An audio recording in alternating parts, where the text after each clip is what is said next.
ছিলেন তখন বিসিসির ইয়ে, তখন আমাকে উনি আমার বন্ধুর আব্বা সৌভাগ্যক্রমে, তো উনি আমাকে বললেন যে আমিও তুমি ওই আসছে আমাদের ন্যাসকম থেকে তখন প্রেসিডেন্ট আসছিলেন সালাম ভাইয়ের মনে আছে মনে হয়, তখন উনি আমাকে বললেন যে ধানমন্ডিতে মিটিং আছে তুমি একটু থাইকো ওইটাতে।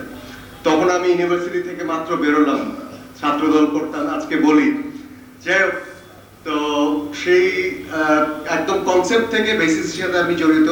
তো কালের বিবর্তনে বেসিসের আজকে এই অবস্থা, অনেক দূর আমরা এগিয়েছি, ইনশাল্লাহ আরো আগাবো।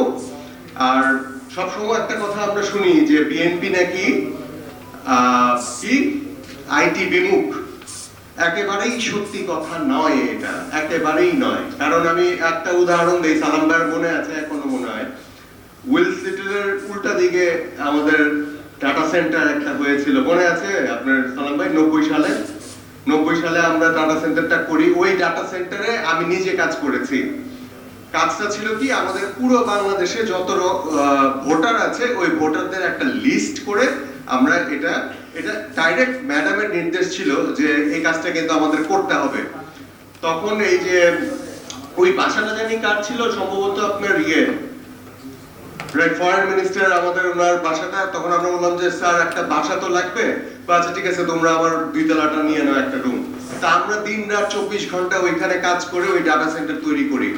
এবং বাংলাদেশে প্রথম বিএনপির আমলেই এই যে আকাশ টেলিভিশন বাংলাদেশে আসে বিএনপির আমলেই কিন্তু।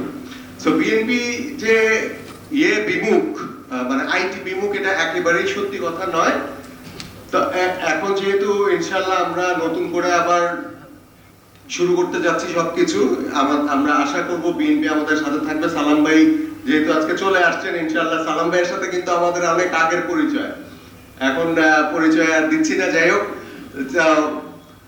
আমি আশা করব ইনশাআল্লাহ যেই ক্ষমতায় আসবে সামনে আমাদের সাথে ইনশাআল্লাহ থাকবে এবং বেসিসকে এগিয়ে নিতে সহযোগিতা করবে।